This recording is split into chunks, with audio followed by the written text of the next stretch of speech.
kom ons na die huis van die Here toe, want dit is waar ons leer bid. Ons kom om saam te bid as liggaam van Christus, as sy heiligdom. Die Here bly nie meer in die allerheiligste van die tempel nie. Hierdie is nie 'n tempel nie. Hierdie is 'n samekomsplek. 'n Plek waar gelowiges, die tempels van die Here, die wat die Gees in hulle dra, saamkom vir 'n erediens. En deel van ons saamkoms is om dan ook saam te bid. So kom ons buig die hoofde en ons bid dat hierdie 'n plek van gebed en 'n oomblik van gebed sal wees.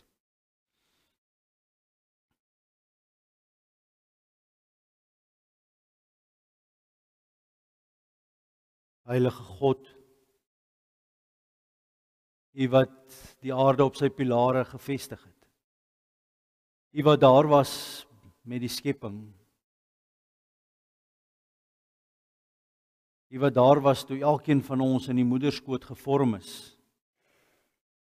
U wat ons reeds geken het, nog voor ons lewens begin het. Maar Here, ook U wat weet wat ons laaste lewensdag is. U wat al die dae van ons lewe in U boek het.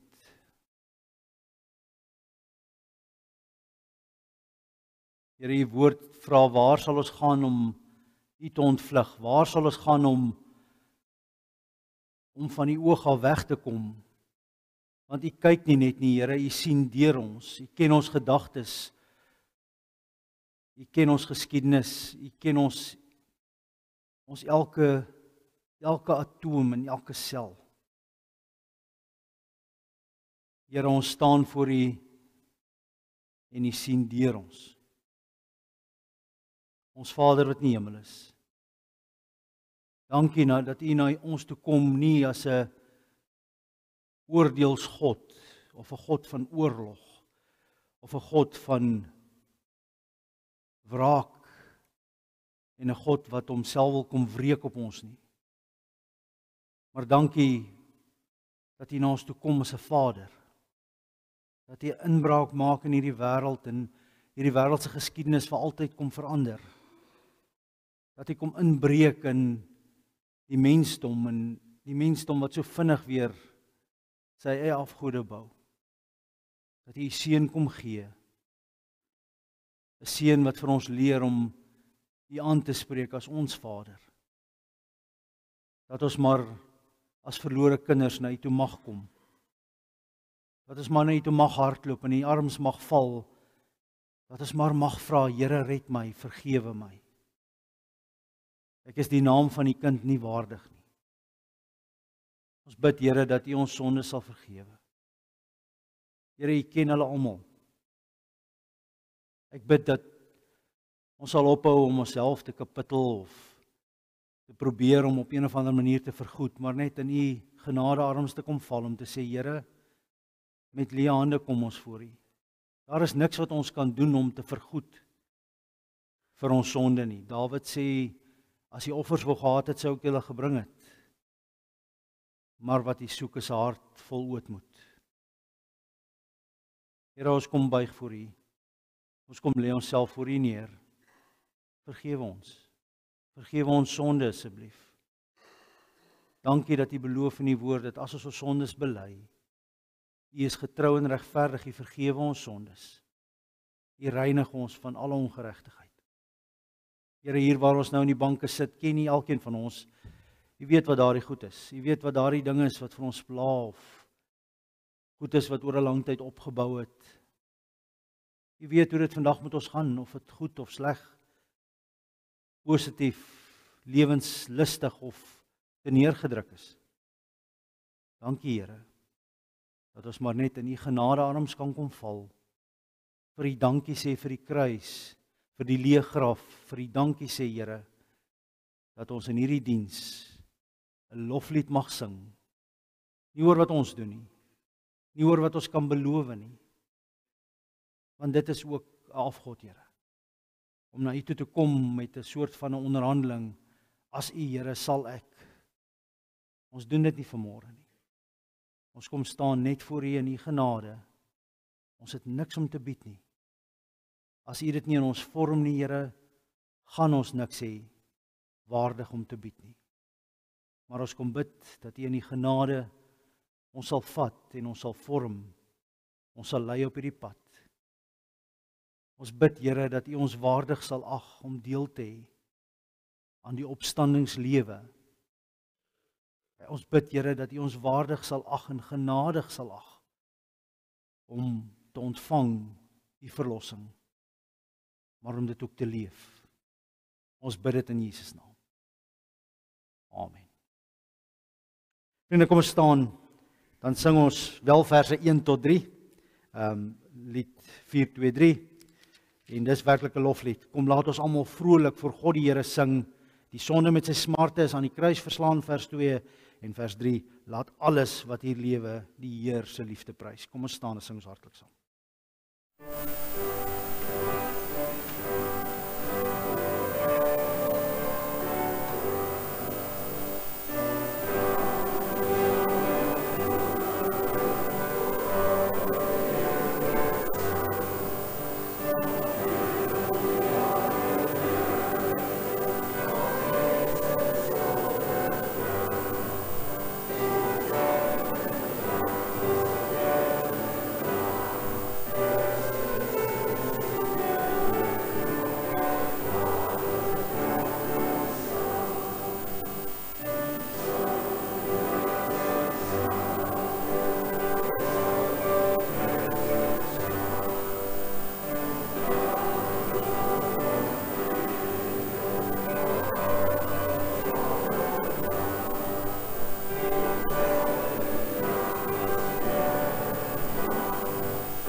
Baie dankie, kan my plek aanneem.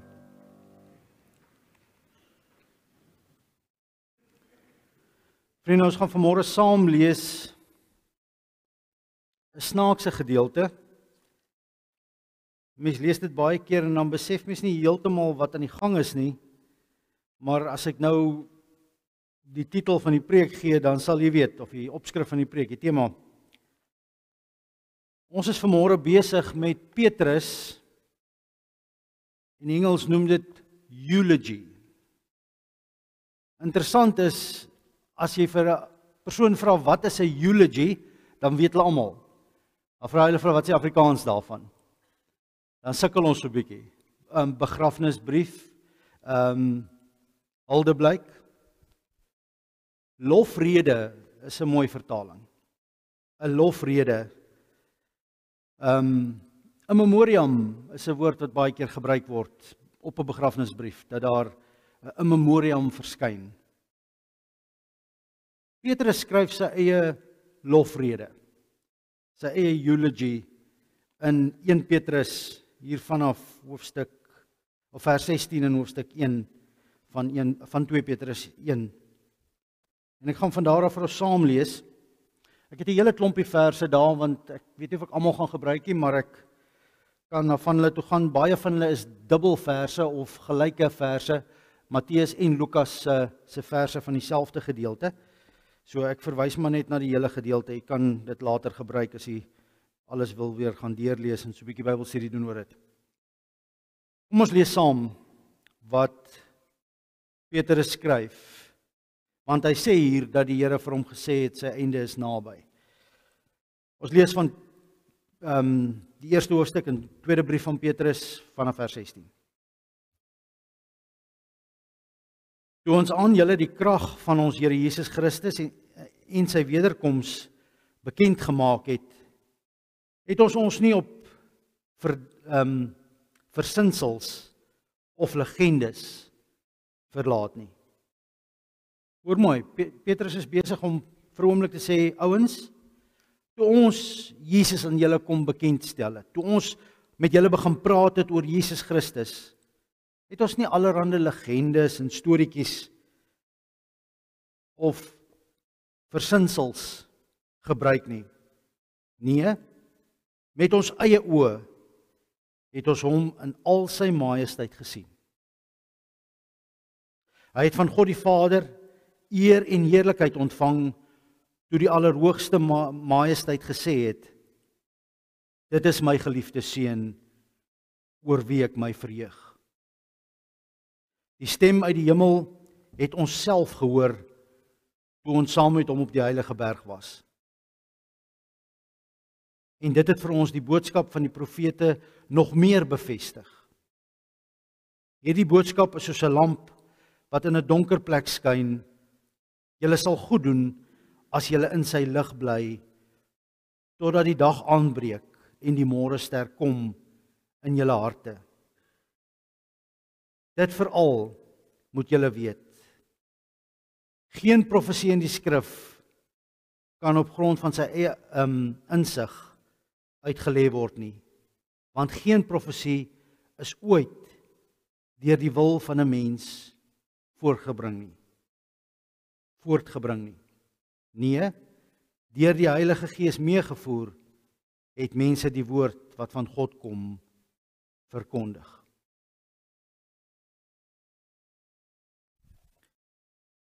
Broers en susters, in die gedeelte wat vooraf gaan sê ou Petrus, ons Here Jesus Christus het dit trouens duidelik aan ons bekend gemaak, en daarom sal ek my beywer dat julle ook na my heen gaan altyd hierdie dinge sal onthou.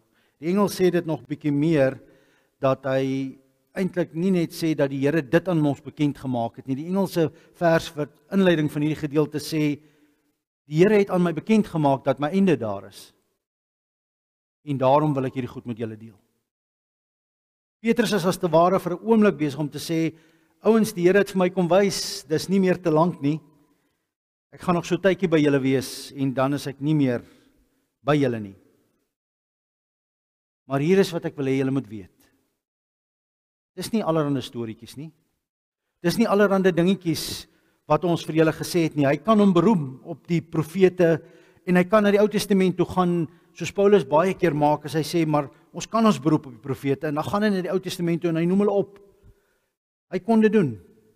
Hy noem dit net later, maar hy kon gaan na die profete toe en sê, hier's al die voorspellings van die Messias wat sou kom, maar dis nie wat ek nou met julle wil deel nie. Wat ek met julle wil deel is wat ek met my oë gesien het, wat ek beleef het.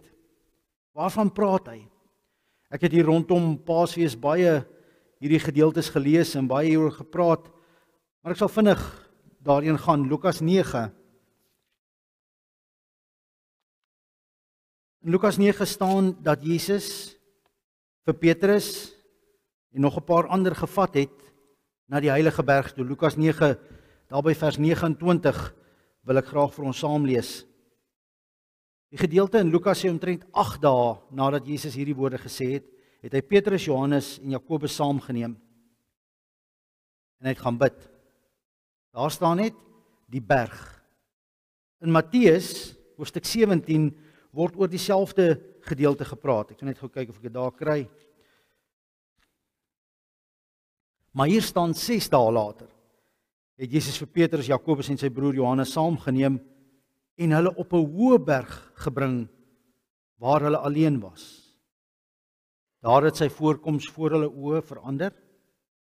Sy gesig het begin straal soos die son en sy klere het wit geword soos die lig. Skielik het Moses en Elia aan hom verskyn en met Jesus gepraat. In die Lukas 9 gedeelte, wanneer hy praat, dan staan dit bietjie anders, want dit sê skielik was daar 2 manne wat met hom praat. Dit was Moses en Elia. Hulle het in hemelse glans verskyn en met hom gepraat oor sy uittog wat hy in Jerusalem sou voltooi. Die Engels sê dit baie mooi en met die Engels snap 'n mens dadelik wat in die gang is.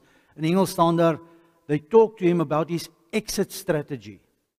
Jesus gaan nou in Jerusalem in, dit gaan nou die palmtakke en al die lof en die koning wees wat kom, want hulle verwag, hy moet hulle kom verlos van die Romeinse juk wat hulle dra, en dan word die hele volk geswaai deur die dominees van daai tyd. Dis die dominees wat die nonsens aanvang, want hulle swaai die hele volk en hulle kry vir Jesus gekruisig met die duiwel wat agter hulle baie hard werk. Vriende, maar voor hierdie gebeurte kom Jesus op hierdie berg en hy verskyn en hy verander en sy gesig begin fisies straal en in die twee gedeeltes staan daar dat sy klere gelaak het soos die lig, amper deurskynend. En die drie wat dit sien raak bang.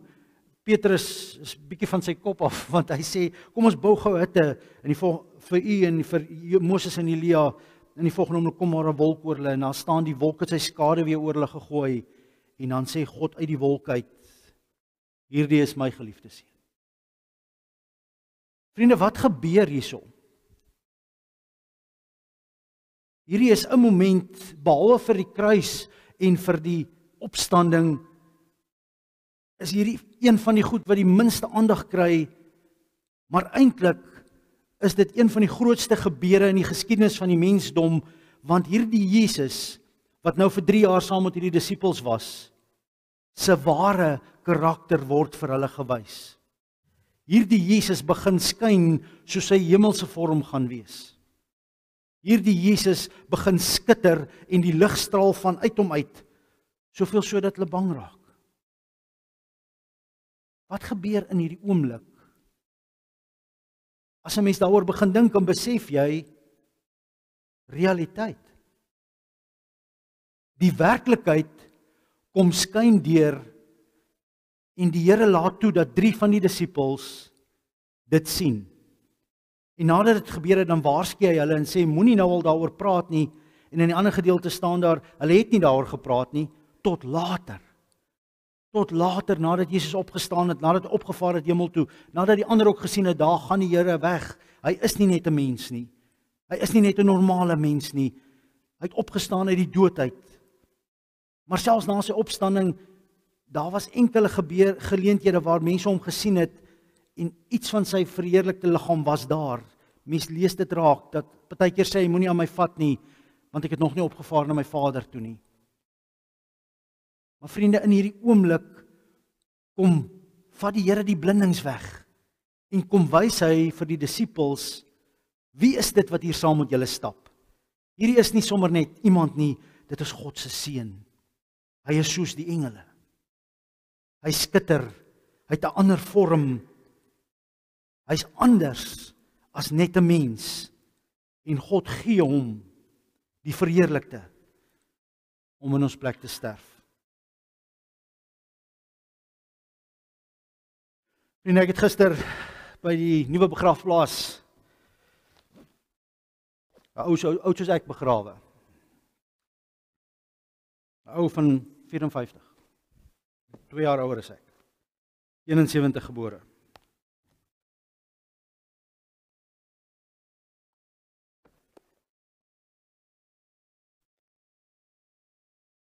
$186. Daar's gister se begrafnis. Hoekom het ek hulle begin hou? Want toe ek so my 3de jaar was, toe begin my vrou by 'n nuwe skool werk. En ons ontmoet 2 mense in daai tyd wat ons hulle ontmoet. Dis hulle dogtertjie oorlede, 8 jaar oud. Sy Madeleine is met 'n hartdefek gebore en sy moes hartoortplanting kry toe sy 10 was. Maar toe sy 8 is, toe raak sy siek, verkoue. En dit raak longontsteking en haar hart is te swak. En sy het gesterf en hulle het haar teruggekry. En Elma het vertel hoe sy 'n tweede keer gesterf het en toe wil hulle haar weer terugbring en skok en alles, daai klein lyfie, en toe sê sy vir die dokter stop. Stop, dis reg, sy moet gaan. En ek was by die roudiens en ek kon dit nie weggooi nie, want dit was net te hartseer en hierdie vriende van ons en ja. So ek hou die blaadjie, maar ek weet nie wat ek gaan maak nie. Ek sit hom toe maar in 'n lertjie. En kort daarna Jare wat later moes ek my eerste begrafnis doen. Ek was so 'n bietjie op diens as student toe die dominee 'n paar dae vir verlof gevat het. En in daai eerste jaar voor ek predikant geword het, voor my legitimasie het ek die eerste 9 begrafnisse gedoen. Erge ervaring om as student nou mense te moet begrawe, maar ons kerkorde sê as jy ouderling is mag jy begrafnis doen. So op daai gronde het ek dit gedoen en dit was heel wettig. Maar dit was nogal 'n rowwe ride om dit te doen. En toe word ek gelegitimeer, ek doen my 9de begrafnis. En ek was pas in die gemeente in Lindley. Ek het die 7de Februarie daar aangekom, 9de begin werk. Die 25ste Februarie toe sit my eerste begrafnis as dominee Lou. En 2 maande later, iemand by wie ons toen 'n paar keer gekuier het, hele klomp keer gekom het aan huis, pleeg hy selfmoord. Want sy boerdery was besig om te sink en hy kon dit net nie hanteer nie. So vriende, ek het die blaadjies gehou, maar die punt is, dit was nommer 11. En nou trek ek by bladsy 186. In 'n sekere sin is hierdie die grootste geskenk van my lewe, want tussen hierdie blaaie is die 13-jarige kinders wat dood is. Dis 23-jarige kinders wat dood is. En dan is die 104-jarige mense wat dood is. Gister was dit 'n 54-jarige man wat dood is. Ek sê dit is die grootste geskenk van my lewe, want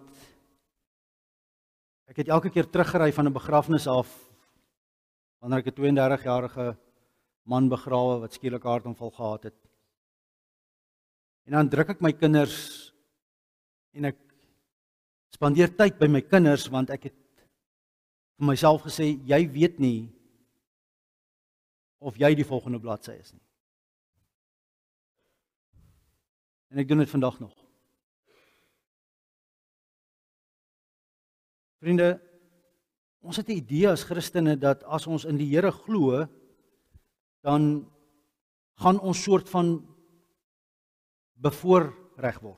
bevoordeel word as Christene. En ek weet nie hoekom nie, maar ons almal het dit. Dominees, lidmate, ou gelowiges, jong gelowiges. Ons het dit net natuurlik. Om een of ander rede dink ons, as ons nie te veel sonde doen nie, of as ons sondes dan af en toe bely, of as ons dan nou nie net mal gaan en doen wat ons wil nie, sal die Here ons so bietjie tegemoet kom, ons bietjie genadig wees. Dis die een kant van ons redenasie. Die ander kant van ons redenasie is, ag jong, jou streepie is getrek as hy getrek is, en deel daarvan is waar, want daar staan dat die Here ken al die dae van ons lewe ensovoorts. Maar vriende, nêrens in die woord beloof die Here vir ons 'n aardse lewe, en as jy na my toe kom, gaan ek vir jou bevoorreg, die moeilikheid jou lewe uit wegvat, siekte of teenslae van jou weghou nie. Vir niemand van die Here beloof ons, omdat jy my kind is, sal ek jou begenadig, dat geen van die swaar van die lewe jou gaan tref nie.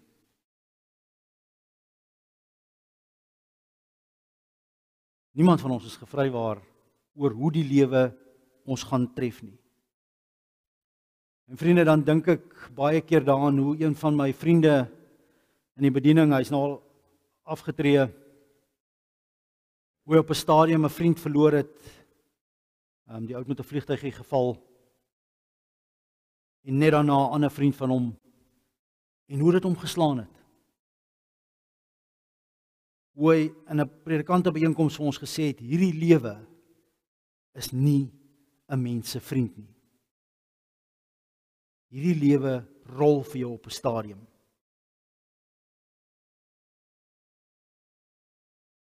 Ek het 'n klompie begrafnisse gehou, en toe op 'n dag, toe staan ek voor die begrafnis van my skriba, en dan die se seun wat 23 jaar oud is, en op daardie stadium gee die Here vir my Johannes 11 as teks en ook Lukas 20.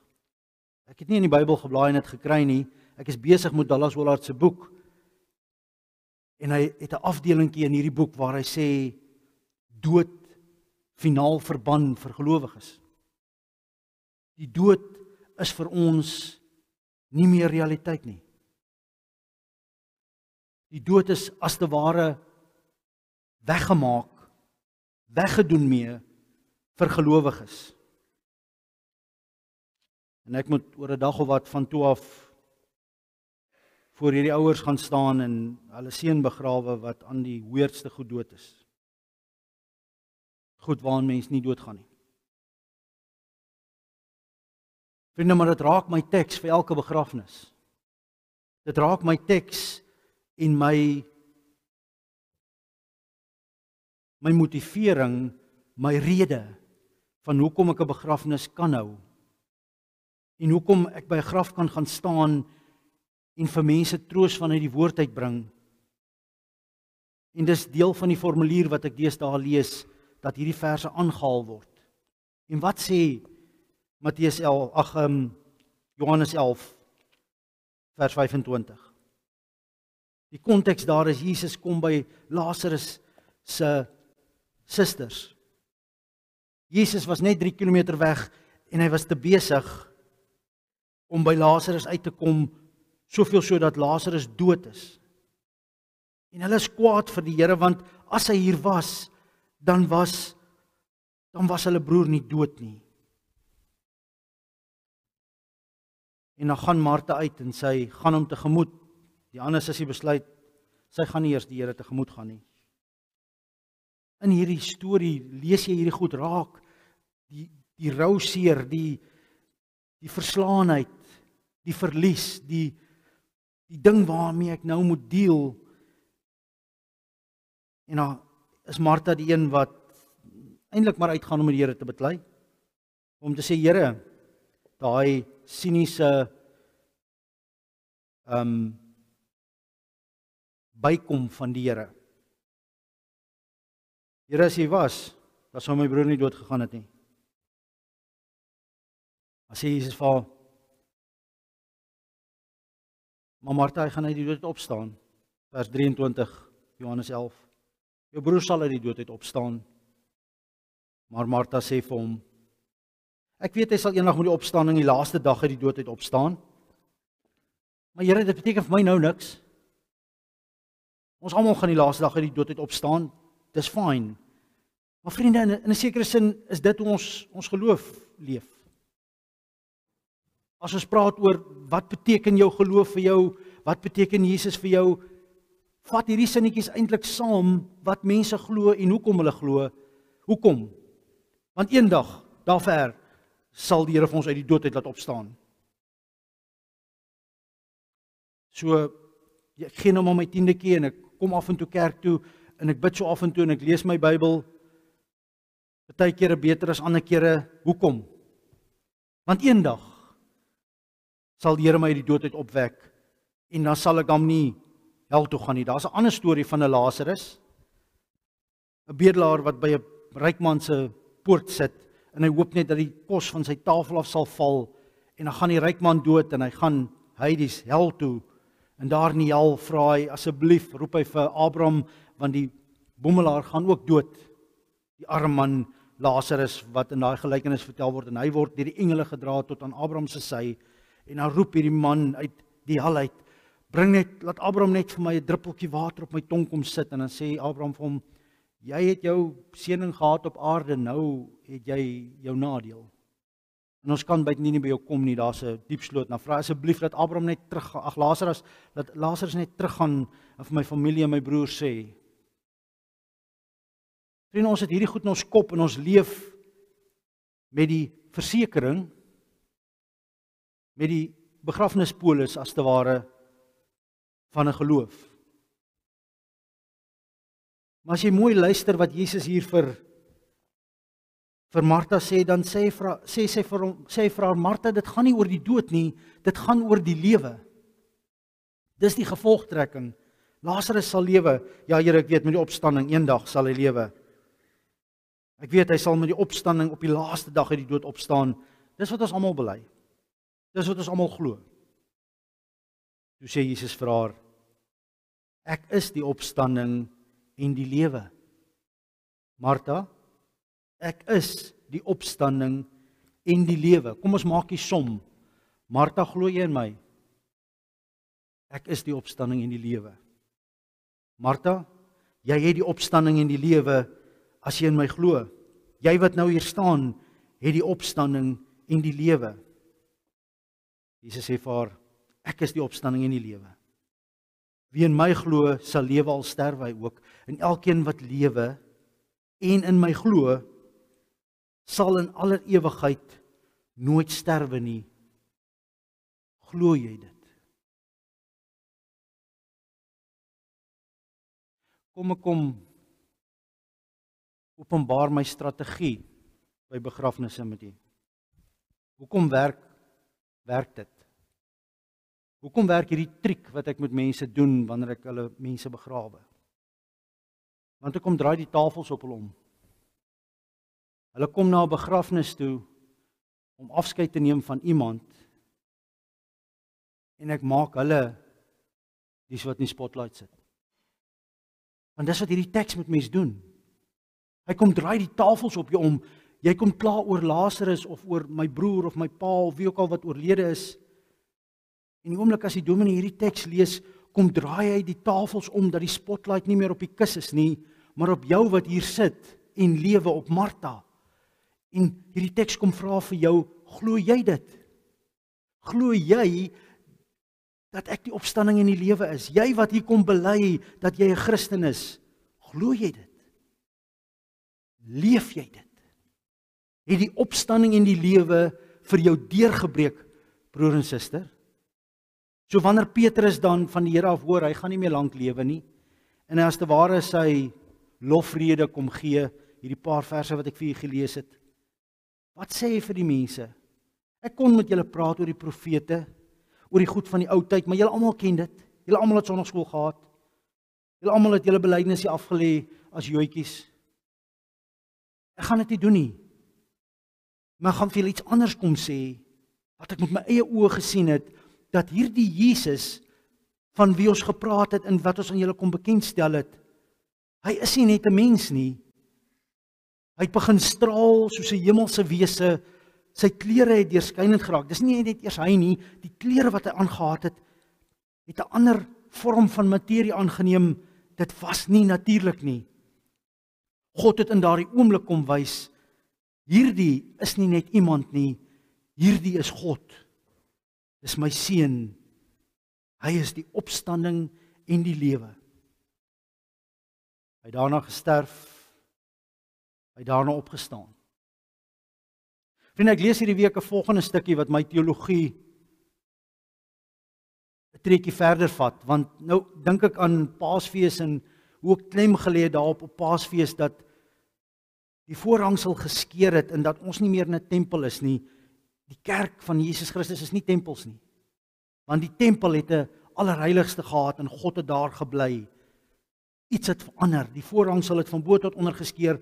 God het as te ware uitgegaan die wêreld in en toe die Gees uitgestort word, het ons liggame, ons harte die tempels geraak. Die Here se inwonende Gees het in mense ingekom.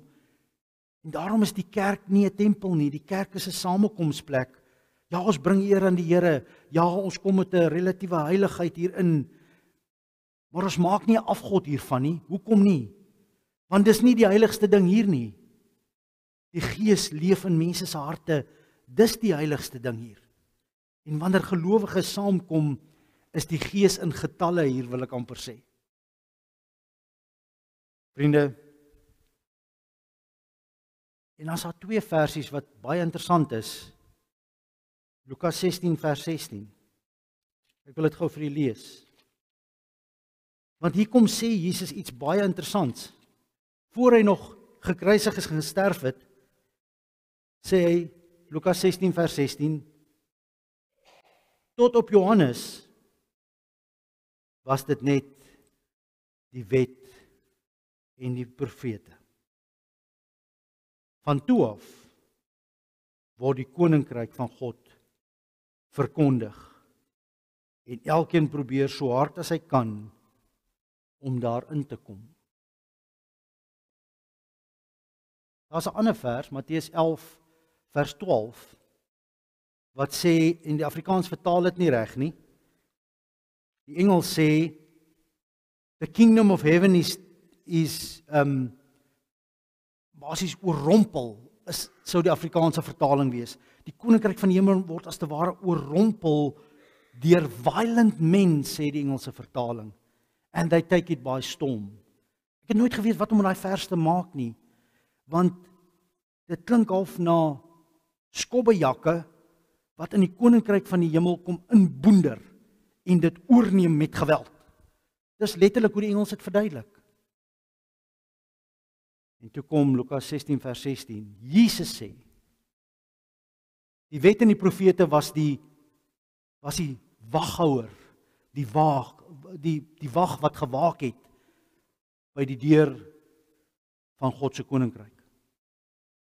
Die wet en die profete was die toegang, dit was die middel, dit was deur die eeue die ding. Hoe kom jy by God uit? Deur die wet en die profete. En dan kom sê Jesus, maar die wet en die profete gaan tot by Johannes, die doper. Van toe af is daar iets anders. Van toe af is dit nie net meer die Jode en Israel nie. Van toe af word die evangelie oopgebreek, obviously deur Jesus. Hy is die een wat aan die kruis gaan hang, hy is die een wat uit die graf uit opstaan. Jesus is die middelpunt van hierdie nuwe deur. Hy is die deur, hy is die weg. Dit sê die woord vir ons. As Matteus praat oor wat Jesus kom verkondig het, dan vat hy dit saam in Matteus 4 vers 17. Van toe af het Jesus begin preek en gesê, bekeer julle want die koninkryk van die hemel het naby gekom. Tot Johannes die doper, die wet en die profete, van toe af het die koninkryk van die hemel naby gekom. En die sentrale figuur is hierdie God wat verheerlik geraak het op die berg. Hy is die deur, hy is die weg. En as Petrus kom sê, wat verkondig ek aan julle en wat wil ek vir julle nalaat as 'n laaste boodskap? Dit. Hierdie Jesus het ons gesien met ons eie oë en ons verkondig aan julle. Hy is die weg en die waarheid en die lewe. Hierdie Jesus is nie net 'n mens nie. Hy is die opstanding en die lewe. En as jy kom bely dat jy glo in die opstanding en die lewe, dan moet jy weet, jou ewige lewe het begin. As jy kom bely, ek is 'n Christen, dan sê jy daarmee, die Here het my opgewek. Ek sal miskien my laaste asem uitblaas, maar weet wat? Dit gaan nie meer die hartseerste dag van my lewe wees nie. Of ek my laaste asem môre uitblaas, of ek hom oor 20 jaar uitblaas, of ek my laaste asem oor 50 jaar gaan uitblaas, maak nie saak nie. Want die belangriker ding het gebeur, ek het die opstanding gekry. Ek het in Christus begin lewe. Dis wat elke Christen veronderstel is om te sê. Dis wat elke Christen veronderstel is om te glo. Dis wat veronderstel is om my en jou lewe op sy kop te kom draai. As ek môre doodgaan, gaan dit wees tot eer van die Here. Of ons dan lewe en of ons sterwe, sê Paulus. Ons leef tot eer van die Here en ons sterf tot eer van die Here. Sterf het deel van die proses geraak. Maar ons is deel van 'n groter proses. Deel van die opstandingslewe. Vriende, daar's 'n paar ander versies wat ek vinnig wil kom lees. Filippense 2:3 sê ietsie hiervan, daar by vers 20 en 21. Ek lees dit gou vir ons.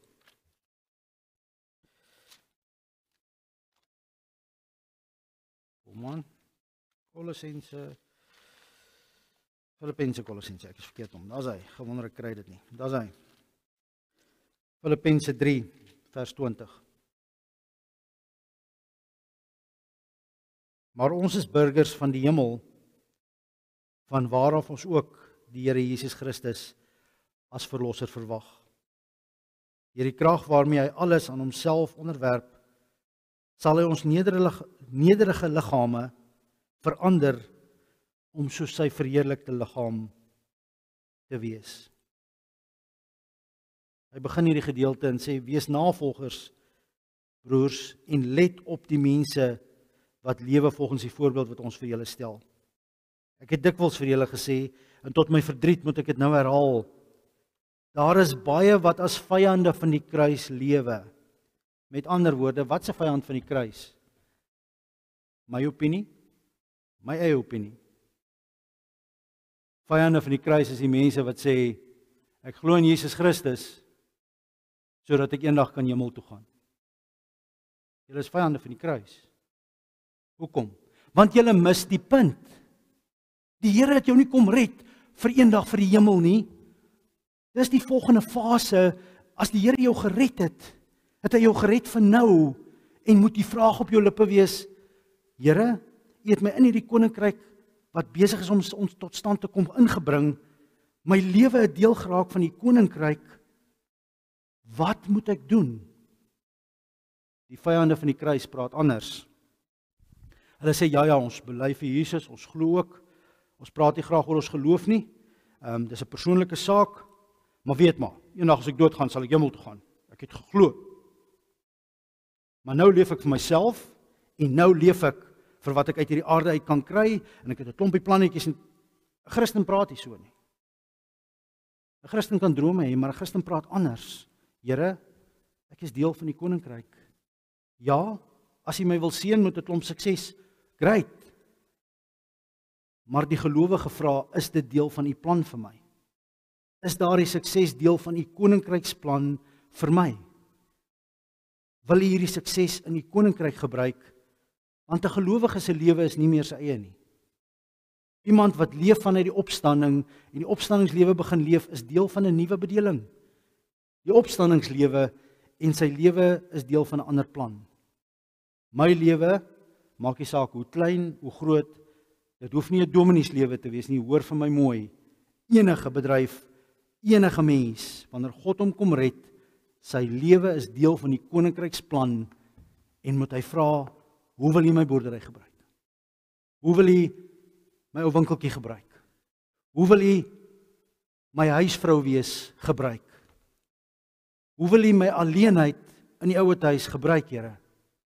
Hoe wil U, en so moet elkeen van ons dieselfde vraag vra. Die wonderlike daarvan is, my hele lewe raak 'n loflied. Here, U weet, toe ek my hart en my lewe vir U kom gee het ons geruil. Ek het my eie planne en my eie lewe vir U gegee en gesê, Here, dis nou alles U sin. Ek vat U planne vir my lewe. So ek is eintlik met U lewe by U besig. Here, ons moet praat. Wat wil U met hierdie lewe? Wat wil U in my lewe? Dit is bietjie meer ingewikkeld, want ons almal sit met 'n persoonlikheid, en ons almal sit met 'n sondigheid aan ons, en ons almal sit met 'n stryd. En eendag kry ons dit reg, en die ander dag faal ons weer miserabel. Maar vriende, die woord sê van ons, dis die Here wat hierdie proses in ons begin het, en hy sal dit volvoer. Hy sal dit eintyd dra. Ek sluit af deur net weer van ons die woorde te lees wat Petrus hier in 2 Petrus 1 vir ons sê.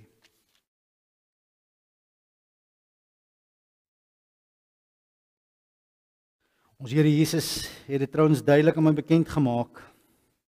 Ek weet dat my dood nie meer ver is nie. Ons Here Jesus het dit trouens duidelik aan my bekend gemaak. Daarom sal ek my daarvoor beywer dat julle ook na my heen gaan al hierdie dinge sal onthou. Toe ons aan julle die krag van ons Here Jesus Christus en sy wederkoms bekend gemaak het ons nie op verdigsels en legendes verlaat nie. Nee, met ons eie oë het ons hom in al sy majesteit gesien. Hy het van God die Vader eer en heerlikheid ontvang toe die allerhoogste majesteit gesê het: Dit is my geliefde seun, oor wie ek my verheug. Die stem uit die hemel het ons self gehoor toe ons saam met hom op die heilige berg was. En dit het vir ons die boodskap van die profete nog meer bevestig. Hierdie boodskap is soos 'n lamp wat in die donker plek skyn. Julle sal goed doen as julle in sy lig bly, totdat die dag aanbreek en die môrester kom in julle harte. Dit veral moet julle weet, geen profesie in die skrif kan op grond van eie insig reg uitgelê word nie. Want geen profesie is ooit deur die wil van 'n mens voortgebring nie. Nee, deur die Heilige Gees meegevoer het mense die woord van God kom verkondig. Petrus se laaste woorde in 'n sekere sin. Sy lofrede, as ek doodgaan die dag, onthou dit. Vriende, wat gaan u briefie sê? Wat gaan u briefie sê? U name, die geboortedatum, die sterwensdatum. As jy eie lofrede moet gaan skryf, wat gaan jy skryf?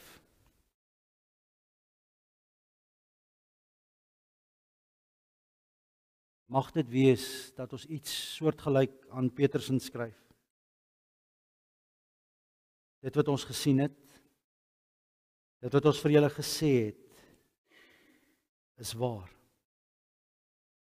Daar's niks belangriker in my lewe gewees as hierdie Jesus Christus, wat werklik die opstanding in die lewe is nie.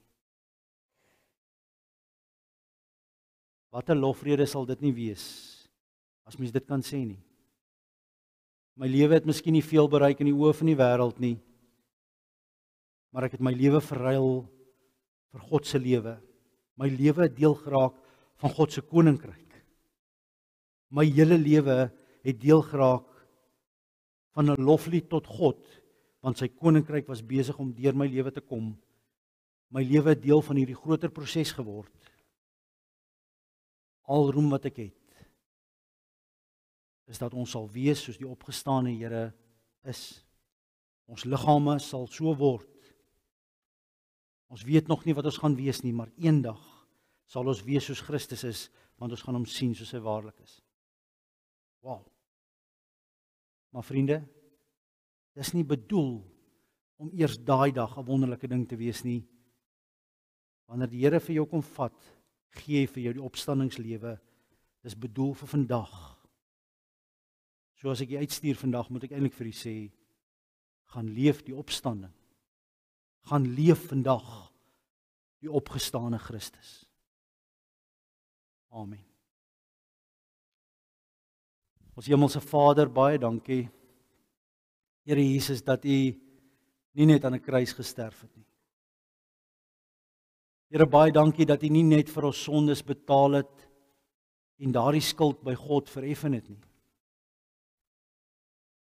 Dankie Here dat u opgestaan het uit die graf, dat u aan menigte verskyn het.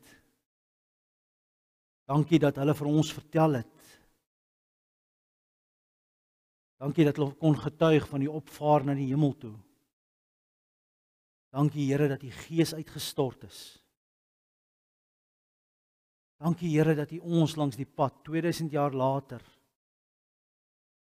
dat u ons kom vat het, een vir een, dat u ingebreek het in ons lewens en ons kom vat het, dat ons lewens vir u gegee het. Dankie Here dat u nog nooit opgehou het om u kinders in te samel nie. Here, ek kom bid, want u woord sê vir ons, dis u wat hierdie lewe in ons begin het en u sal dit eintyd volvoer. Bring in ons die groei wat nodig is, Here. Gee dat ons volwasse word soos u dit wil. Ons bid dit in u naam. Amen. Ek kan die Here dien met u dankoffers.